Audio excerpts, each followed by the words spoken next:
பிஸ்மில்லாஹிர் ரஹ்மானிர் ரஹீம்.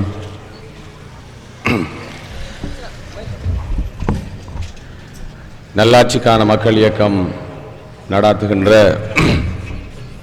கிழக்கு மாகாண சபை தேர்தல் தொடர்பிலான இந்த இறுதி மாபெரும் பிரச்சார கூட்டம் மக்கள் சந்திப்புக்கு தலைமை தாங்கிக் கொண்டிருக்கின்ற சகோதரர் ஷூரா சபை உறுப்பினர் முன்னாள் நகர சபை உறுப்பினர் ஹாரூன் அவர்களே, இந்த மேடையிலே அமர்ந்திருக்கின்ற ஷூரா சபை உறுப்பினர்களான அஷேக் சபீல் நலிமி அவர்களே, அஷேக் ஃபிர்தௌஸ் நலிமி அவர்களே, வித்யாகிர்த்தி அமீர் அலி அவர்களே, சகோதரர் மிஹலார் அவர்களே, முன்னாள் ஷூரா சபை உறுப்பினர் அல்ஹாஜ் ஹனீஃபா அவர்களே, சகோதரர் சித்திக் அவர்களே, எனக்கு முன்னர் உரையாற்றிய பொறியியலாளர் ஃபலுல்லக் அவர்களே, டாக்டர் ரிஃபாஸ் அவர்களே, இந்த இறுதி பிரச்சார கூட்டத்துக்கு மிகுந்த ஆர்வத்தோடு வந்திருக்கின்ற சகோதரர்களே, உலமாக்களே, கற்றோர்களே, நல்லாட்சிக்கான மக்கள் இயக்கத்தின் ஆதரவாளர்களே, அதே போல வீடுகளிலே இருந்து இந்த உரையை கேட்டுக்கொண்டிருக்கின்ற சகோதர சகோதரிகளே, தாய்மார்களே, நல்லாட்சிக்கான மக்கள் இயக்கத்தின் இணையதளமான www.pmgg.org என்ற இணையதளம் மூலமாக இந்த கூட்டத்தினை பார்த்து கொண்டிருக்கின்ற சகோதர சகோதரிகளே, உங்கள் அனைவருக்கும் எனது அன்பின் பணிவு. அஸ்ஸலாமு அலைக்கும் வரஹ்மத்துல்லாஹி வபரகாத்துஹு. இன்னும் ஏறத்தாழ 2-3 மணித்தியாலங்களில் இந்த பிரச்சாரத்துக்கான கிழக்கு மாகாண சபை தேர்தல் பிரச்சாரத்துக்கான காலம் முடிவடைகிறது. இந்த தேர்தலிலே களமிறங்கி இருக்கின்ற அத்தனை கட்சிகளும் வேட்பாளர்களும் மக்களோடு நிறையவே பேசியிருக்கிறார்கள். இன்னும் 2 தினங்களில் மக்கள் தமது ஆணையை, தமது தீர்மானங்களை வெளிப்படுத்த இருக்கிறார்கள். இது மிகவும் தீர்க்ககரமான ஒரு சந்தர்ப்பம். நாம் வருகிற 8ஆம் தேதி எடுக்க போகிற அந்த முடிவு அடுத்த 5 வருடங்களுக்கு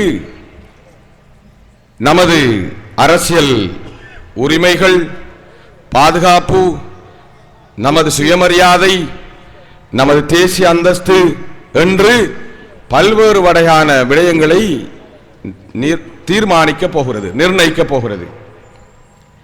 இது நமக்கு புதிய விடயமும் அல்ல. கடந்த காலங்களிலே நாம் பல்வேறு தேர்தல்களை சந்தித்திருக்கிறோம். இப்படித்தான் பல கூட்டங்களில் நாம் பேசுவதை கேட்டிருக்கிறோம். பல தேர்தல்களில் வாக்களித்திருக்கிறோம். அதே போல ஒவ்வொரு தேர்தலிலும் பேசியவர்கள், வாக்குறுதி அளித்தவர்கள் எல்லாம் எப்படி நம்மை ஏமாற்றி இருக்கிறார்கள் என்பதையும் நாம் அறிவோம். நல்லாட்சிக்கான மக்கள் இயக்கமும் உங்களோடு பேசிக் கொண்டிருக்கிறது.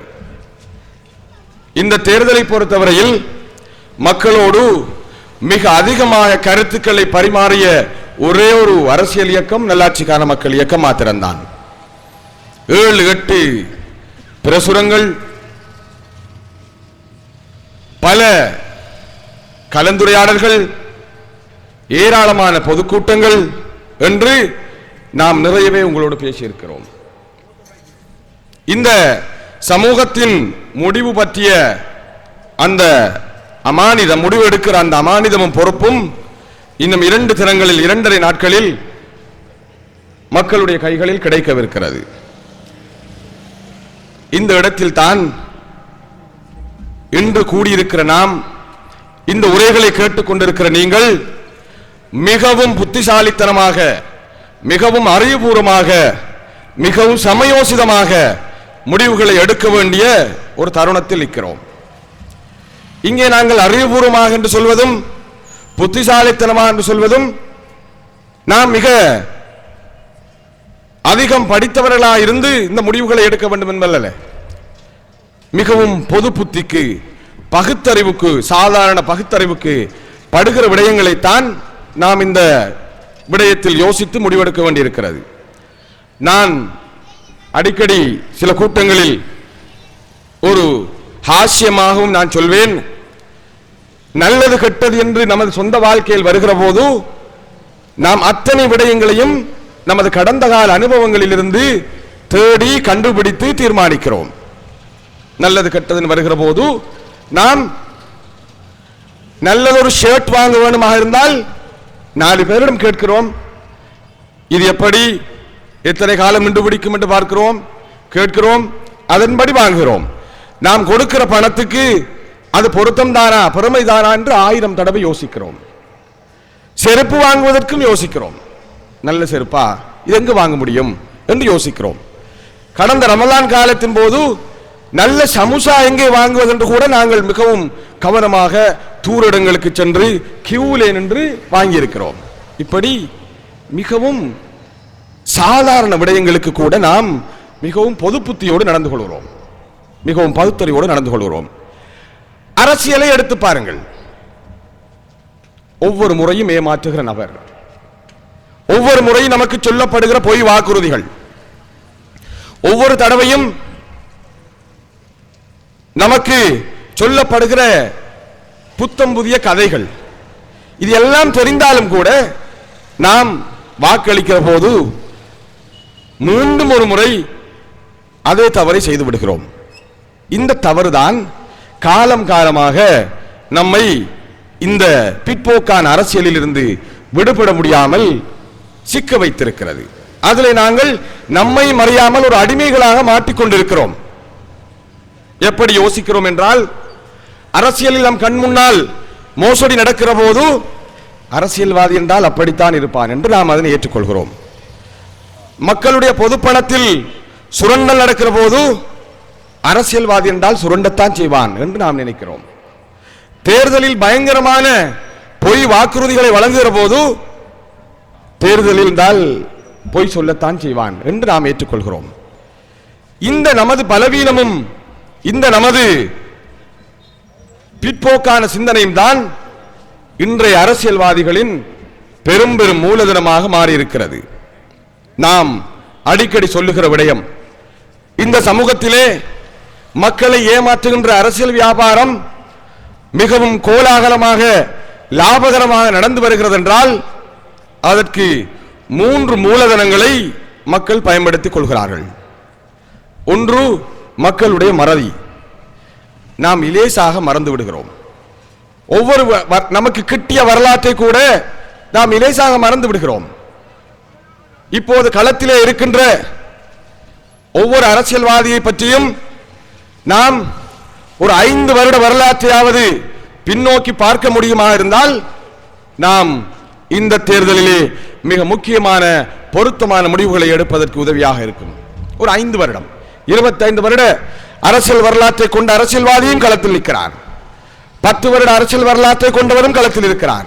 எல்லாத்தையும் விட்டுவிட்டு ஒரு 5 வருட அரசியல் வரலாற்றையாவது நாம் யோசித்து பார்த்தால் எப்படி நாம் ஏமாற்றப்படுகிறோம் என்று. இதே மாகாண சபை தேர்தல், இது போன்றதொரு மாகாண சபை தேர்தல் 2004 வருடங்களுக்கு முன்னால் முஸ்லிம் முதலமைச்சர் என்றுதான் இங்கே கோஷம் முன்வைக்கப்பட்டது. முஸ்லிம் முதலமைச்சரை வெல்லாவிட்டால் நாம் இந்த மண்ணிலே வாழ முடியாது என்று இனவாதம் பேசினார்கள். நாம் நம்பினோம். கட்சி மாறினார்கள், உலமாக்கள் தான் கட்சி மாறினார்கள் என்று நமது இந்த மண்ணின் ஒரு பிரபலமான அரசியல்வாதி சொன்னார். என்னை உலமாக்கள் அவர் எப்போதுமே துரோகம் செய்கிற போது, வாக்குறுதி மீறுகிற போது அவர் எப்போதுமே சொல்வார், உலமாக்கள் தான் என்ன செய்ய சொன்னார் போட்டு விடுவார். அதே போல் அப்போதும் சொன்னார். மக்களும் நம்பினார்கள். முஸ்லிம் முதலமைச்சர் என்கிற வெறும் அதிகாரம் மாத்திரம் நமது பிரச்சனைகளை தீர்க்குமா? நாட்டின் சட்டத்திலே யாப்பிலே முதலமைச்சருக்கு இருக்கிற அதிகாரம் ஏதோ நாட்டின் சர்வாதிகார நிறைவேற்ற அதிகாரம் கொண்ட ஜனாதிபதியுடைய அதிகாரத்துக்கு சமனானதா என்றெல்லாம் நாம் பார்க்கவே இல்லை. படித்த மக்களும் பார்க்கவில்லை, பாமர மக்களும் பார்க்கவில்லை. அப்படியே நம்பினோம். தேர்தல் முடிந்தது, பிறகு என்ன நடந்தது என்கிற வரலாறு நமக்கு தெரியும். மக்களுடைய பிரச்சனைகள் அப்படியே இருக்கிறது தீர்க்கப்படாமல். நாங்கள் இன்ஷா அல்லாஹ் இதன் பிறகு என்னுடைய உரையின் பிறகு ஒரு சிறிய ஆவணப்படம் ஒன்றை தயாரித்திருக்கிறோம். அந்த விடயங்களை நாங்கள் உங்களுக்கு காட்டலாம் என தயார் செய்து கொண்டிருக்கிறார்கள். கண்டிப்பாக அதை நீங்க வீட்டிலே கொண்டு பார்க்க வேண்டும். அதற்குரிய சீடிக்களை பிரதிகளை இன்று முடியுமான அளவு உங்களுக்கு தரலாம் என்றும் நாங்கள் யோசிக்கிறோம் இன்ஷா அல்லாஹ். அந்த ஆவணங்களில் ஆவணப்படத்திலே பார்க்கிற போது மக்கள் பொத்துவிலிருந்து திருகோணமலையிலிருந்து மட்டக்களப்பு ஓட்டுமா எல்லா பிரதேசங்களிலும் எப்படியெல்லாம் மக்கள் அல்லல் பட்டுக் கொண்டிருக்கிறார்கள். அடிப்படை வசதிகளை கூட பெற்றுக்கொள்ள முடியாமல் திண்டாடி கொண்டிருக்கிறார்கள். இந்த அரசியல்வாதிகளில் நம்பிக்கை இழந்திருக்கிறார்கள் என்பதனை அவர்களது வாயாலேயே நாங்கள் அதனை பார்க்கலாம். இப்போது தேர்தல் வந்திருக்கிறது. இந்த அரசியல்வாதிகள் 2008ஆம் ஆண்டு சொன்ன கதை முஸ்லிம் முதலமைச்சரை வென்றாத்தான் முஸ்லிம் சமூகத்துக்கு விமோசனம் என்கிற கதை உண்மையாக இருந்தால் அது இப்போதும் நடக்க வேண்டும். ஒரு உதாரணத்தை சொல்லுவோம். படிக்கிற ஒரு மாணவன் நான் டாக்டராக வேண்டும் என்று அவன் படிக்க தொடங்கினால் அவனுடைய லட்சியத்தில் உறுதியாக இருந்தால் அவன் ஒரு முறை சோதனையிலே ஃபெயில் பண்ணினாலும் தோல்வி அடைந்தாலும் அடுத்த முறையும் எழுதுவான். அப்போதும் அவன் சொல்வான் நான் டாக்டராக போறேன் என்பான். மூன்றாவது முறையும் அவன் சொல்வான் நான் டாக்டராக போறேன் என்று. அதுதான் லட்சியத்தோடு படிக்கிற மாணவன். அவன் லட்சியத்தில் குறியாக இருப்பான் தோல்வி எத்தனை முறை வந்தாலும். ஆனால் குடும்பத்தை பெற்றோரை ஏமாற்றி நான் டாக்டராக படிக்கிறேன் என்று சொல்லி ஊதாரித்தனமாக தாய் தந்தையரை ஏமாற்றுகிறவன் அப்படி இருக்க மாட்டான். ஒரு முறை டாக்டராக போறேன் என்பான், அடுத்த முறை சொல்வான் இல்லை இந்த முறை சோதனை கொஞ்சம் கஷ்டமா இருக்குதாம் நான் வேறொரு கோர்ஸ். இப்படித்தான் இது ஒரு உதாரணம் மக்களை ஏமாற்றும். இப்போது இந்த தேர்தல் எடுத்து பாருங்கள். பிரதி அமைச்சர் ஹிஸ்புல்லா, சகோதரர் அமீர் அலி, அமைச்சர் ரிசாத் பதியுதீன், அமைச்சர் அத்தாவுல்லா, அமைச்சர் ஃபௌசி, அமைச்சர் ஹக்கீம், யாராவது வாய் திறந்து முஸ்லிம்களுடைய முதலமைச்சர் தான் நமக்கு தீர்வு என்று வாய் திறந்து லட்சியத்தையாவது சொல்லுகிற அந்த நிலைமையை நாம் கண்டிருக்கிறோமா? கிடையாது. ஏனென்றால் 2008ஆம் ஆண்டு மக்களை ஏமாற்றுவதற்காக சொல்லப்பட்ட பொய் அது. இப்போது அதனை சொல்லாமல் இருப்பது 2012ஆம் ஆண்டு தேர்தலுக்கான ஒரு பொய் வியூகம். இன்னும் ஒரு பாஷையில் சொல்ல போனால் அத்தனை பேரும் அரசாங்கத்தின் முகவர்கள். 2008ஆம் ஆண்டு இந்த தேர்தலை வெல்லுவதற்கு அரசாங்கத்துக்கு அந்த பொய்யை சொல்ல வேண்டிய தேவை இருந்தது. ஜனாதிபதி அவர்கள் இங்கே அந்த திரையிலே தோன்றி காத்தாங்குடி மக்களுக்கு வாக்குறுதி அளித்தார். நேற்று ஒரு சில தினங்களுக்கு முன்னர் ஜனாதிபதி வந்தபோது பள்ளி வாயிலை உடைக்க மாட்டேன் என சத்தியம் செய்கிறேன் என்று சொல்லிவிட்டு சொன்னாராம். இதை கேட்ட ஒரு சகோதரர் சொன்னார், இப்படித்தான் சார் முதலமைச்சரை தருவன் என்றும் சத்தியம் செய்தார் என்று அதனை இரண்டை ஒப்பிட்டு ஒரு சகோதரர் சொன்னார். மிக யதார்த்தமான விடயம். அப்போது ஜனாதிபதிக்கும் அரசாங்கத்துக்கும் தேவை இருந்தது முஸ்லிம் சமூகத்தை ஏமாற்றி இந்த வாக்குறுதியை கொடுத்து தேர்தலை வெல்ல வேண்டும். இப்போது அதனை சொல்ல முடியாத சிக்கல் இருக்கிறது. ஆக பிரதி அமைச்சர் ஹிஸ்புல்லா, அமீர் அலி, அரசியல் அரசாங்கத்தில் ஒட்டி கொண்டிருக்கிற அல்லது அரைவாசி ஒட்டியும் அரைவாசி ஒட்டாமலும் பட்டும் படாமல் இருக்கிற ஸ்ரீலங்கா முஸ்லிம் காங்கிரஸ் காரர்கள் அத்தனை பேருமே அங்கே அரசாங்கத்துக்கு எது விருப்பம் என்று பார்க்கிறார்கள். அரசாங்கத்துக்கு எது விருப்பமோ அதுதான் இங்கே தேர்தல் திட்டமாக மாறுகிறது. இங்கே வந்து மக்களிடம் சொல்லுகிறார்கள். இந்த ஒரு உதாரணம் மாத்திரம், இதனை மாத்திரம் நாம் ஒவ்வொரு வாக்காளர் பெருமக்களும் வீட்டிலே இருந்து ஒரு 10 நிமிடம் மனச்சாட்சியை தொட்டு தன்னந்தனியாக யோசித்து பார்க்க முடியுமாக இருந்தால் எப்படி நம்மை ஏமாற்றி இருக்கிறார்கள் என்பதை நாம் புரிந்து கொள்ளலாம். இந்த தேர்தல் அறிவிக்கப்பட்ட காலத்தில் நாங்கள் ஒரு பேட்டியை, நாங்கள் நல்லாட்சிக்கான மக்கள் இயக்கம் ஒரு பத்திரிகை வெளியிட்டது. என்ன சொன்னோம்? முஸ்லிம் முதலமைச்சர் என்பவர் முஸ்லிமா தமிழரா என்பது முக்கியமல்ல, எந்த இனத்தைச் சேர்ந்தவர் என்பதல்ல, எந்த தரத்தை உடையவர் என்பதுதான் மிக முக்கியம் என்று அதற்கான நியாயங்களை சொன்னோம். தேர்தலுக்காக அல்ல. அதுதான் யதார்த்தம். இந்த மண்ணிலே கிழக்கு மாகாணத்திலே ஏறத்தாழ 3 சமூகங்களும் முக்கியமான விகிதாசாரத்திலே வாழுகிறார்கள். இந்த 3 மக்களுக்கும் தலைமைத்துவம் வழங்குகிற பொறுப்புத்தான் அந்த முதலமைச்சர் பதவி. அந்த பதவிக்கு வருகிறவருடைய நேர்மை, சமத்துவமான பார்வை, மனிதநேயம், தர்மம், அவருடைய கடந்த கால இனவாதம் இல்லாத அந்த உணர்வு, இப்படி எல்லா தகுதியும் உள்ளவர்தான் முதலமைச்சராக இருப்பதுதான் இந்த மாகாண மக்களுக்கு மிகவும் முக்கியமானது. தவிர இந்த எந்த தகுதியும் இல்லாத ஒருவர் முஸ்லிம் என்கின்ற ஒரே காரணத்துக்காக அந்த பதவிக்கு வருவது என்பது ஒரு அப்பட்டமான சுயநலம். கடந்த முறை பிரதி அமைச்சர் ஹிஸ்புல்லா அவர்களை முதலமைச்சர் வேட்பாளராக இங்கே நிறுத்தினார்கள். நான் சொன்ன இந்த தகுதியில் ஏதாவது ஒன்று அவருக்கு இருக்கிறதா என்று நீங்கள் பட்டியல் போட்டு பார்க்கலாம். நேர்மை, வாக்குறுதியை காப்பாற்றுகிற தன்மை, பதவிக்காக இனவாதத்தை தூண்டாத தன்மை, சமத்துவமாக மக்களை பார்க்கிற அந்த பாங்கு, சகோதரத்துவம், மனிதநேயம், இந்த பட்டியலை இட்டால் அந்த மனிதருக்கு கிட்டாலையும் கிடையாது. ஆனால் வாக்குகளை எடுப்பதற்கு இவரை பயன்படுத்த முடியும் என்பதனால் அமீர் அலி ஒன்று சேர்ந்தார். அரசாங்கம் அவரை முன்னிறுத்தியது. இவர் கட்சி மாறினார். இறுதியில் எல்லோருமாக சேர்ந்து முஸ்லிம்களுடைய வாக்குகளை கொள்ளையடித்தார்கள். இந்த முறை தேர்தல் அறிவிக்கப்பட்ட போது தேசிய பத்திரிகைகளுக்கு ஹிஸ்புல்லா அறிக்கை கொடுக்கிறார். அதனை நீங்கள் பார்க்கலாம். முஸ்லிம் முதலமைச்சர் என்கின்ற கோஷம் இனவாதமானது, அது இனவாத கருத்து, இந்த முறை நாங்கள் அதனை சொல்லக்கூடாது என்று யார் சொல்லுகிறார்? கடந்த தேர்தலிலே மக்களை வந்து மக்களுக்கு முன்னால் வந்து முஸ்லிம் முதலமைச்சர் என்பதுதான் இந்த மக்களுக்குரிய மாபெரிய இலக்கு என்று சொல்லி மக்களுடைய வாக்குகளை கொள்ளையடித்தவர். கடைசியில் நான் கடந்த கூட்டத்திலும் சொன்னேன், முஸ்லிம் முதலமைச்சர் கிடைப்பார் என நம்பி மக்கள் அளித்த வாக்குக்கு கடைசியில் கிடைத்த அந்த மாகாண சபை உறுப்பினர் மக்கள் கவலைப்பட்டார்கள். இதற்காகவா வாக்களித்தோம்? இதற்காகவா இத்தனை போராட்டம்? இதற்காகவா இங்கே பல இளைஞர்கள் உயிர் கொடுத்தார்கள், பயிர் கொடுத்தார்கள் என்று மக்கள் கவலைப்பட்டார்கள். இந்த ஒரு உதாரணம் மாத்திரம் நமக்கு போதும், எப்படி நம்மை ஏமாற்றுகிறார்கள் என்று, எப்படி மக்களை தொடர்ந்தும் முட்டாள்களாக்கிய அரசியலை நடத்துவதற்கு இவர்கள் எத்தனைத்துக் கொண்டிருக்கிறார்கள் என்பதற்கு மனச்சாட்சியை தொட்டு தனியாக இருந்து ஒரு 5-10 நிமிடம் பேசினால் யோசித்தாலே போதுமானது. ஆக மறதி என்கின்ற அந்த நமது பலவீனம்தான் நாம் எல்லாவற்றையும் மறந்து விடுகிறோம். கடந்த தேர்தலிலே என்ன வாக்குறுதி, கடந்த தேர்தலில் யார் யாரோடு இருந்தார்கள், இன்னும் ஒன்றை நாங்கள் கேட்டு பார்ப்போம்.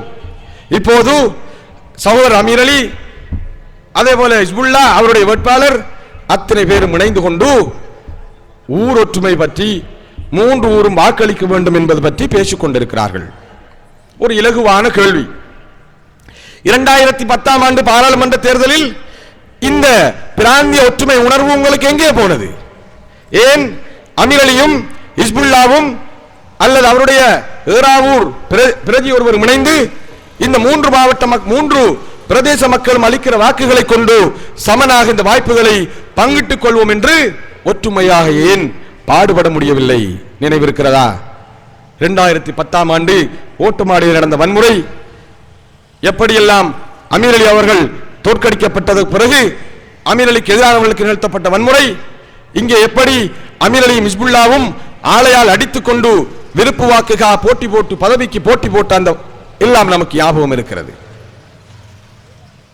நாம் ஒரு கடந்த 5 வருடத்தை யோசித்து பார்த்தால் போதுமானது. எப்படி ஏமாற்றப்படுகிறோம், எப்படி நாங்கள் இவருடைய பொய்யான வாக்குறுதிகளால் காலத்துக்கு காலம் எதையாவது ஒரு கதையை சொல்லி நம்மை எப்படி இவர்கள் ஏமாற்றிக் கொண்டிருக்கிறார்கள் என்பதனை நாம் அறிவோம். நமது அடுத்தது நமது அப்பாவித்தனம். நம்மை மிகவும், இந்த மக்களை மிகவும் அப்பாவிகளாக பாமரர்களாக நினைத்துக் கொண்டுதான் அந்த பாமரத்தனம் தான் இந்த அரசியல்வாதிகளுடைய மூலதனமாக மாறுகிறது. நேற்று ஒரு சில தினங்களுக்கு முன்னால் நடந்த ஒரு உதாரணத்தை சொல்லலாம். இங்கே ஜனாதிபதி அவர்கள் வந்தார்கள். மக்கள் ஆவலோடு எதிர்பார்க்கிறார்கள். உங்களுக்கு தெரியும், கடந்த டிசம்பர் 26ஆம் தேதி இந்த ஊருக்கு இங்கே நடந்த அந்த பாதுகாப்பு தின விழா, சுனாமி சம்பந்தமான பாதுகாப்பு தின விழாவுக்கு ஜனாதிபதி அவர்கள் வருவதாக ஒரு ஏற்பாடு இருந்தது. நல்லாட்சிக்கான மக்கள் இயக்கம் ஜனாதிபதி அவர்கள் வருவதை கேள்விப்பட்டவுடன் ஜனாதிபதி அவர்களுக்கு உத்தியோகபூர்வமாக இந்த ஊரின் மிக முக்கியமான 5-6 பிரச்சனைகளை சொல்லி ஒரு பகிரங்கமான மடலை அனுப்பியது, கோரிக்கை அனுப்பியது. ஏன் நாங்கள் செய்தோம் என்றால், இந்த நாட்டுக்கு ஒரு ஜனாதிபதி வந்தால் ஜனாதிபதி அவரிடம் கேட்க வேண்டிய உரிமையும் ஜனாதிபதி அவர்கள் நமக்கு செய்ய வேண்டிய கடமையும் இருக்கிறது. நமது பிரச்சனைகளை இந்த நாட்டின் தலைவரிடம் சொல்லாமல் நாம் யாரிடம் சொல்வது?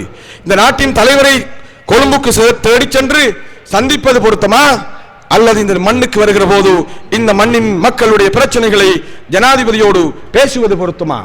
எனவே நாங்கள் ஒரு பகிரங்கமாக ஜனாதிபதி அவர்களுக்கு கோரிக்கைகளை அனுப்பினோம். 6-5 அம்ச கோரிக்கைகள். அதில் மிகவும் முக்கியமான சிலவற்றை சொல்லலாம்.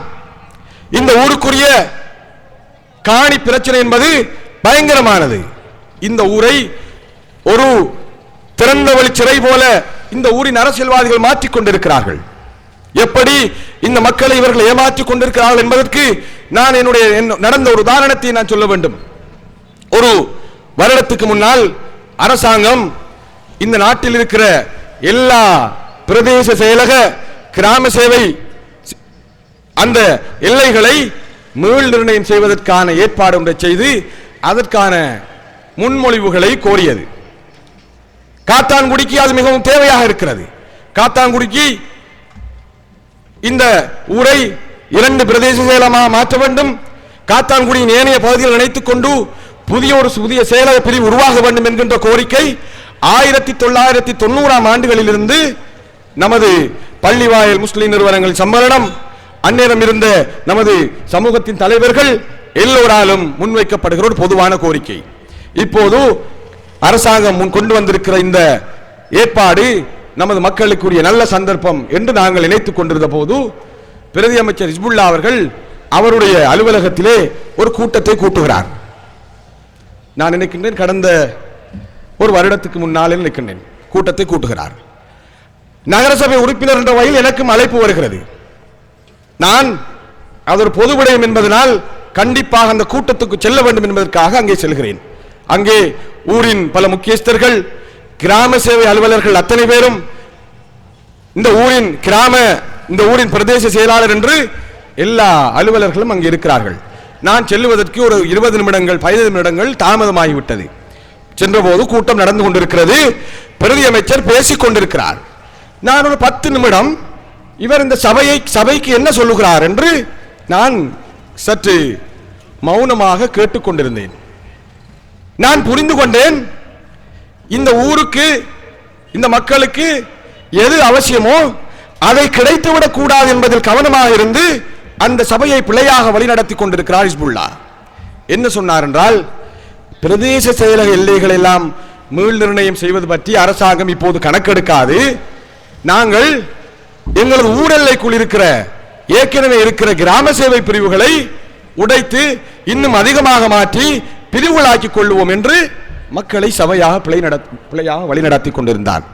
உடனடியாக நான் சபையை நிறுத்தினேன். கொஞ்சம் இருங்கள் என்று சொல்லிவிட்டு பக்கத்திலே சட்டத்தினர் ஜவாத் அவர்களும் இருக்கிறார்கள். நான் ஒரு அறிக்கையை தூக்கினேன். அந்த அறிக்கை 1990ஆம் ஆண்டுகளில் நினைக்கின்றேன் நமது சம்மேளனத்தினால் காத்தான்குடி மக்களுக்கு 2 பிரதேச செயல் மேலதிகமான பிரதேச செயலம் வேண்டும் என்று எல்லா அரசாங்க மட்டத்துக்கும் கொடுக்கப்பட்ட கோரிக்கை. அதற்கான நியாயங்களை அந்த அறிக்கையிலே தெளிவாக சொல்லியிருந்தார்கள். எப்போது? ஒரு 20 வருடத்துக்கு முன்னால். ஒரு 20 வருடத்துக்கு முன்னால் நமக்கு 2 பிரதேச செயலகம் தேவை அல்லது மேலதிகமான ஒரு பிரதேச செயலகம் தேவை என்கின்ற தேவை இருந்தால் 20 வருடங்களுக்கு பிறகு அந்த தேவையினுடைய முக்கியத்துவம் அவசியம் எவ்வளவு தூரம் இருக்கும்? இதை சாதிக்க முடியாத, சாதிக்க துணிவில்லாத ஹிஸ்புல்லா சபையை பிழையாக வழிநடத்தி கொண்டிருந்தார். நான் ஜவாத் சார் அவர்கள் அறிக்கையை காட்டி இதுதான் நமது கோரிக்கை, இதற்கான ஒரு வாய்ப்பை தான் இப்போது இந்த புதிய ஏற்பாட்டின் மூலம் அரசாங்கம் செய்து தந்திருக்கிறது. இதை விட்டுவிட்டு ஊருக்குள் இருக்கிற கிராம சேவை பிரிவுகளை பிரித்து இருக்கிற 18ஐ 28ஆக மாற்றுவதில் என்ன புண்ணியம் இருக்கிறது? நமக்கு நிர்வாக எல்லைகள், நமக்கு நிர்வாகம் செய்யக்கூடிய காணிப்பரப்புகள் எங்கிருந்து வருவது என்று கேட்டவுடன் ஹிஸ்புல்லா வெலவெலத்து போனார். சபையை மீண்டும் பிழையாக வழிநடத்திய போது உடனடியாக வீரகேசரி பத்திரிகையிலே வந்திருந்த அந்த செய்தியை காட்டி சொன்னோம், இல்லை இதுதான் உண்மை நிலவரம் என்று சொல்லி உடனடியாக அந்த கூட்டத்துடைய தீர்மானத்தை உண்மையான திசைக்கு திருப்பி அந்த கூட்டத்தை முடித்தோம். ஆனால் அதன் பிறகு ஹிஸ்புல்லாவோ அல்லது வேறு யாருமோ எதுவும் செய்ததாக தெரியவும் இல்லை, எங்களை அந்த கூட்டத்துக்கு அழைக்கவும் இல்லை. ஏன் நான் இதை சொல்லுகிறேன் என்றால், மக்களை குரல் கொடுக்க வேண்டிய, மக்களுக்காக பேச வேண்டிய பிரச்சனைகளிலிருந்து கவனத்தை திருப்பி எப்படி இவர்கள் முட்டாள்களாக்கி கொண்டிருக்கிறார்கள் என்பதற்கு அது நல்ல உதாரணம். அதிலே கலந்து கொண்ட பல கிராம சேவையாளர் இருக்கிறார்கள், நீங்கள் கேட்டு பார்க்கலாம். வார உரைகள் பத்திரிகையில் அந்த செய்தி விலாவாரியாக வந்தது.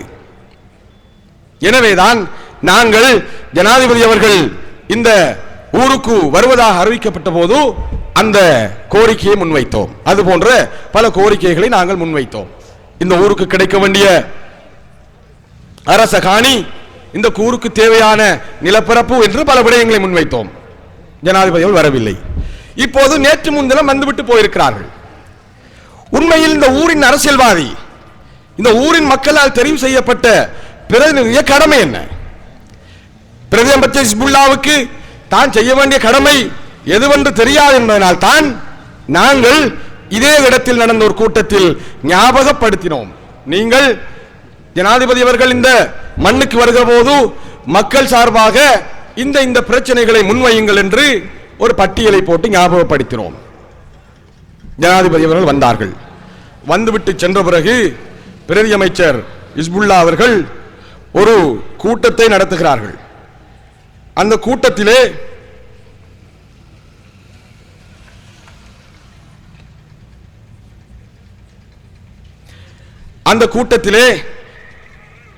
ஜனாதிபதி அவர்கள் வந்து சென்ற விடயம் தொடர்பாக மக்களுக்கு அவர் பேசிய அந்த வசனங்கள் எனக்கு ஒருவர் ஒளிப்பதிவு செய்து தந்தார். அது இங்கே இருக்கிறது, கிளியராக இருக்குதோ தெரியாது, பார்க்கலாம்.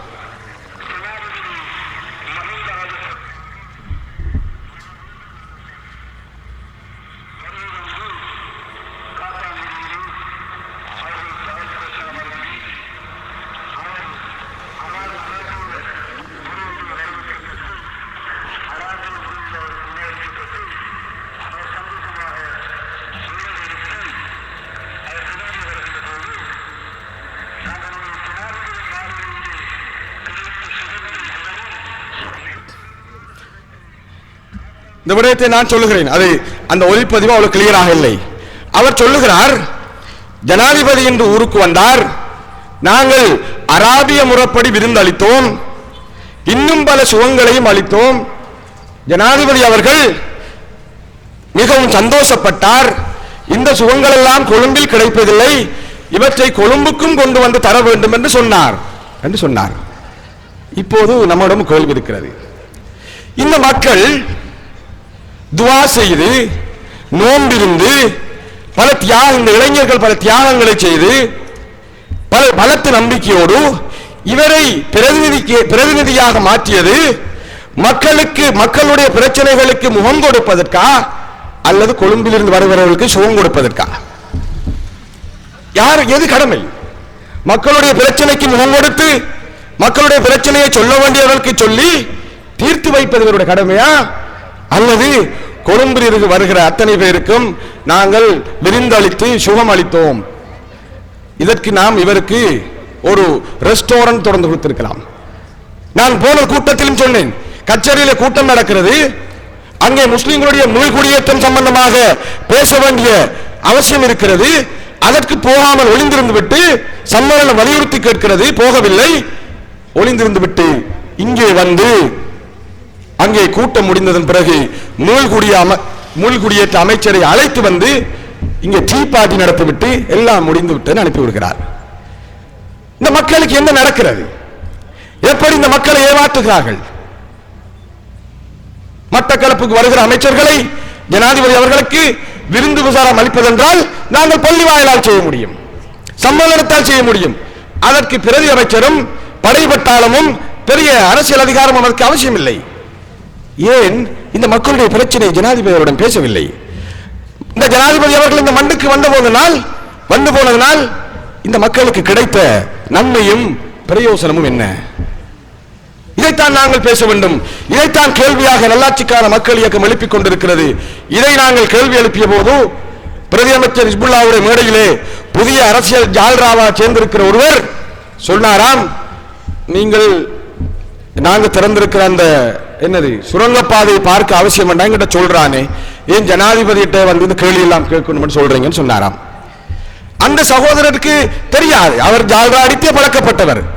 பிறகு நாட்டின் பிரதம மந்திரி, இந்த நாட்டின் பிரதம மந்திரியாக இருந்த ரணில் விக்ரமசிங்கோடு, இந்த நாட்டின் பெரும்பெரும் அமைச்சர்களோடு, இந்த நாட்டின் பல முக்கிய பிரமுகர்களோடு நேருக்கு நேர் எந்தவித அதிகாரமும் இல்லாமல் இருந்து இந்த மக்களுடைய பிரச்சனைகளை பேசிய அனுபவம் எங்களுக்கு இருக்கிறது. அது ஹிஸ்புல்லாவுடைய மேடையிலே ஜால்ரா அடிக்கிறவர்களுக்கு தெரியாது. இந்த நாட்டின் பிரதம மந்திரியாக இருந்த ரணில் விக்ரமசிங்கோடு நாங்கள் பேசியிருக்கிறோம். இந்த நாட்டின் பெரும்பெரும் அமைச்சர்களாக இருந்தவர்களோடு நாங்கள் நெஞ்சு நிமிர்த்தி இந்த மக்களுடைய பிரச்சனை பேசியிருக்கிறோம். ஜனாதிபதி அவர்களோட பேசுகிற சந்தர்ப்பம் கிடைத்தால் அதே துணிச்சலோடும் அதே தைரியத்தோடும் ஜனாதிபதி அவர்களிடமும் மக்களுடைய பிரச்சனைகளை பேசுவதற்கு தயாராக இருக்கிறோம். வெறுமனே விரிந்தளித்து கைகூப்பி போட்டோ எடுத்து அனுப்புவதற்கு நாங்கள் தயாராக இல்லை. மக்களுடைய பிரச்சனைகளை பேச வேண்டும், அதற்குத்தான் மக்கள் பிரதிநிதிகள். எனவே சகோதரர்களே, நான் இங்கே சொல்ல வருகிற விடயம் என்னவென்றால்,